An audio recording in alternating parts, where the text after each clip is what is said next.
혀를 잘 다스려라. 모든 화는 입에서 나온다. 천성적으로 말을 잘 참지 못하고 누구에게나 함부로 말하는 비구가 있었다. 자신과 연유도 없는 사람을 악담하거나 비방하기도 했는데 특히 사리불 존자와 목련 존자를 매우 심하게 비방했다. 부처님께서는 그 비구에게 늘 말 조심하고 함부로 비구들을 욕하지 말라라고 말씀하셨다. 이후 제자들을 다 모이게 한 뒤에 다음 이야기를 들려주었다. 옛날 히말라야 지역 한 호수에 거북이 한 마리가 살고 있었다. 우연히 그 호수에 기러기 두 마리가 먹을 것을 찾아 내려왔다가 거북이와 친해졌다. 그러던 어느 날 기러기들이 거북이에게 말했다. 우리는 히말라야 지방 산봉우리에서 황금으로 꾸며진 동굴에 살고 있다네. 아주 좋은 곳인데 함께 가십시다. 나는 날개가 없어 날 수 없는데 어떻게 갈 수 있겠는가? 걱정하지 말게. 우리가 자네를 데려다 줄 테니 자네는 그저 입을 다물고 침묵만 지키고 있으면 되네. 기러기들은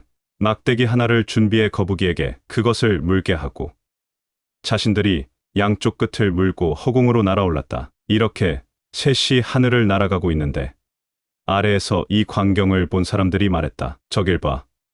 기러기 두 마리가 거북이를 매달고 날아간다. 그 말을 들은 거북이는 기러기가 침묵하라고 했던 것을 잠시 잊고 이렇게 대꾸했다. 남이야, 뭘 하든 간에 너희들이 웬 참견이냐? 이렇게 거북이가 참지 못하고 입을 여는 순간 동시에 허공에서 떨어져 죽고 말았다. 부처님께서 이 이야기를 제자들에게 들려준 뒤에 말씀하셨다. 수행자는 자기의 혀를 잘 다스려야 한다. 누군가로부터 기분이 상했다고 하여 함부로 대적해서는 안 된다. 무엇보다도 마음속으로부터 나쁜 감정이 일어나지 않도록 늘 스스로를 경계하고 조심하여야 한다. 자비도량 참법에서도 구업은 모든 원결과 화의 문이라고 하였다. 구업이란 입으로 남에게 악담하거나 비방하며 사람을 이간질하는 등 말로 나쁜 업 짓는 것을 말한다. 불교에서는 몸으로 폭행하거나 때리는 것을 신업이라 하고 나쁜 생각하는 것을 의업이라고 한다. 그런데 불교에서는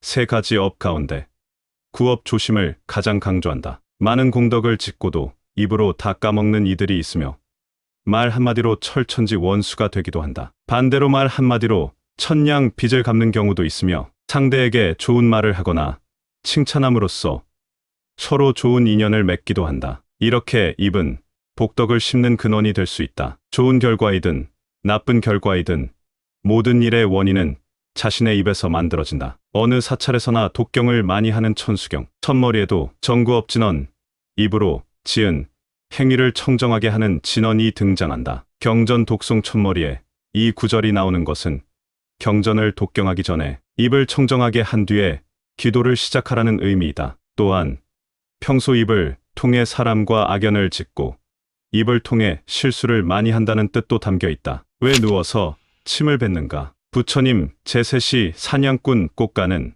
사냥하러 가는 길녘에 탁발하는 비구들을 만났다. 이 사냥꾼은 불교를 믿지 않아서인지 비구들을 보고 마음이 언짢았다. 그리고 그날 사냥에 실패해 아무것도 얻지 못하고 집으로 가던 중 아이러니하게도 또 한 비구를 만났다. 사냥꾼은 마침 화가 나 있던 차에 분풀이로 사냥개들을 풀어서 그 비구에게 달려들도록 했다. 비구는 놀라서 나무 위로 올라갔다. 이 사냥꾼은 나무에 매달려 있는 비구에게 다가가 화살로 비구의 엉덩이를 찔렀다. 이때 비구가 입고 있던 가사가 땅에 흘러서 사냥꾼의 머리 위를 덮었다. 개들은 가사로 뒤덮인 주인을 알아보지 못하고 사냥꾼에게 덤벼들었다. 한참 뒤 사냥개들이 흩어지고 비구가 나무 아래로 내려가 보니 사냥꾼이 죽어 있었다. 비구는 자기 때문에 사냥꾼이 죽었다며 매우 마음 아파했다. 비구가 부처님께 찾아가 낮에 있었던 일을 말하자 이렇게 말씀하셨다. 그대는 사냥꾼의 죽음에 어떤 책임도 없다. 그러니 가책할 필요가 없다. 그대는 계율을 어긴 것이 아니다. 그 사냥꾼이 자신과 전혀 관계가 없는 사람에게 해코지를 한 것이다. 자신의 그릇된 행동에 스스로 비참한 결과를 초래한 것이다. 살면서 누구나 이와 비슷한 일들을 겪는다. 전혀 관계도 없는 사람이 칼로 휘둘러 사람을 죽이거나 상해하는 일도 많다. 또한 악플을 통해 해를 끼치는 경우도 있다. 이는 사람의 영혼을 죽이는 일이다. 42장경에도 앞의 개송과 비슷한 내용이 있다. 포악한 사람이 이유도 없이 사람을 해치는 것은 마치 하늘을 우러러 침을 뱉는 것과 같다. 그 침은 하늘에 머물지 않고 오히려 자신에게 떨어진다. 또한 바람을 거슬러 티끌을 날리면 그 티끌이 저쪽으로 가지 않고 오히려 자신에게 날아오는 것처럼 아무런 연고도 없이 사람을 해치면 반드시 그 재앙은 자신에게 돌아간다. 모르는 상대에게 해를 입었다고 해서 화를 낼 필요는 없다. 왜냐하면 그 상대는 자기 스스로를 미워하는 행위를 한 것이기 때문이다. 이들은 자기 생각대로 상대를 평가하고 결론 내린다. 불교 유식 이론에 일수사견이라는 말이 있다. 같은 물이라도 천인은 보석으로 장식된 연못이라고 보고 인간은 단지 물로 보며 아기는 피로 보고 물고기는 자신이 사는 주처로 여긴다라는 의미이다. 어떤 대상이든 보는 자의 견해에 따라 다르게 생각되거나 평가된다. 송대의 소동파는 문인이자 정치가이며 지극한 불자였다. 여러 스님들과 교류가 많았는데 특히 불인 요원 선사와는 친구 사이로 진리를 나누고 함께 좌선하는 친구였다. 어느 날 두 사람이 마주 보고 좌선을 할 때 소동파가 선사에게 물었다. 스님, 제가 좌선하는 자세가 어떻습니까? 부처님 같습니다. 소동파는 선사의 말에 의기양양해졌다. 이번에는 선사가 동파에게 물었다. 그럼 제 자세는 어떻습니까? 스님께서 앉아있는 자세는 마치 소의 똥 무더기 같습니다. 선사는 미소를 지으며 동파 거사에게 합장으로 답했다. 동파는 집으로 돌아와 부인에게 낮에 있었던 일을 들려주었다. 부인은 이야기를 다 들은 뒤 태연스럽게 말했다. 당신은 선사에게 비참하게 패하신 겁니다. 선사는 평소에 부처 마음만 품고 살다 보니 당신을 부처님으로 보는 것이요. 당신은 늘 마음속에 탐욕심만 품고 살고 있으니 청정한 선사를 더러운 똥 무더기로 보는 것이 아닙니까? 부처는 중생도 모두 부처로 보지만 중생은 부처까지도 중생으로 깎아내린다. 상대방을 볼 때 자신의 견해대로 상대방을 평가하고 자신의 잣대대로 상대방을 저울질한다. 즉, 자신이 돼지 마음을 품고 있으면 상대방도 돼지로 보일 수밖에 없고 자신이 부처 마음을 품고 있으면 상대방도 부처로 보이는 법이다. 결국 상대를 꾸짖고 비난함도 자신에게 그런 결점이 있기 때문에 상대방의 약점이 보이는 것이다. 앞에 비구, 스님 이야기처럼 억울한 일을 당하거나 전혀 의도치 않았던 일로 평가받은 적도 있을 것이다. 남을 비방하는 것은 그 자신의 인격에 문제가 있음을 드러내는 것이요.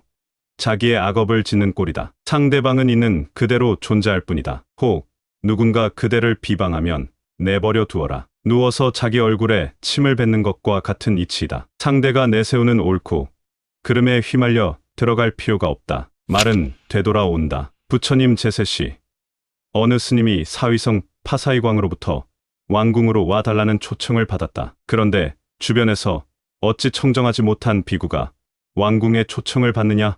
라고 비아냥대며 스님의 도덕성을 문제 삼았다. 그러자 스님은 상대방에게 호통을 치면서 그대들이야말로 문제가 있지 않느냐? 저번에 어느 여인들과 함께 다니지 않았느냐라며 따졌다. 이들은 있는 말 없는 말을 모두 동원해 서로를 비방하였다. 결국 부처님께서 승려들 간에 서로 비방하는 것을 알고 왕궁에 초청받은 스님을 불러 이렇게 말씀하셨다. 너는 이번 생에 출가해서 도덕성에 문제가 없지만 지난 과거 생의 절친이었던 두 비구를 이간질해서 그들을 헤어지게 만들었다. 그런 과거 생의 업보로 인해 이번 생의 지인들로부터 비방을 듣는 것이다. 그러니 상대방에게 악담을 해서는 안 되며 말할 때도 조심해야 한다. 아무리 화가 나도 분명한 사실만을 말해야 한다. 인도를 비롯해 승가는 대체로 집단 생활이다. 그러다 보니 스승과 제자 간 또는 동등한 도반끼리도 종종 말로 인해 불화가 발생했다. 그래서 계율 관련 경전이나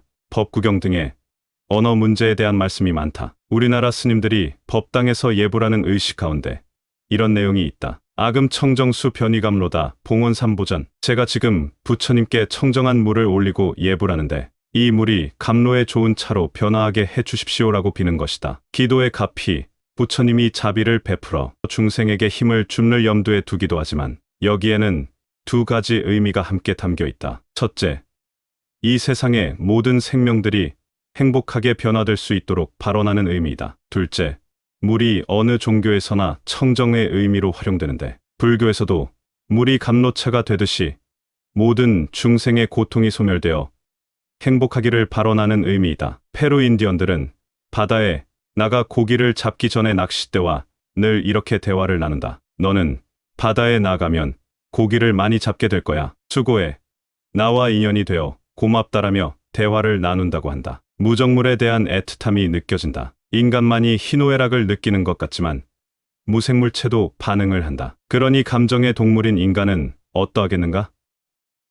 칼로 베인 상처는 곧 아물지만 말로 입은 상처는 치유되기 어려운 법이다. 말 한마디에 천냥 빚을 갚을 수도 있지만 말 한마디에 큰 낭패를 당할 수도 있다. 인간은 몸과 입과 뜻으로 행위를 하는데 이를 삼업이라고 한다. 좋지 않은 업을 좋은 업으로 바꾸는 것이 불교의 수행이고 기도이다. 이 가운데 구업이 가장 위중하다. 말이란 어찌 보면 그 사람의 인격 점수이다. 자칫 잘못하면 부메랑이 되어 날아와 오히려 자신에게 더 큰 화가 찾아올 수도 있다.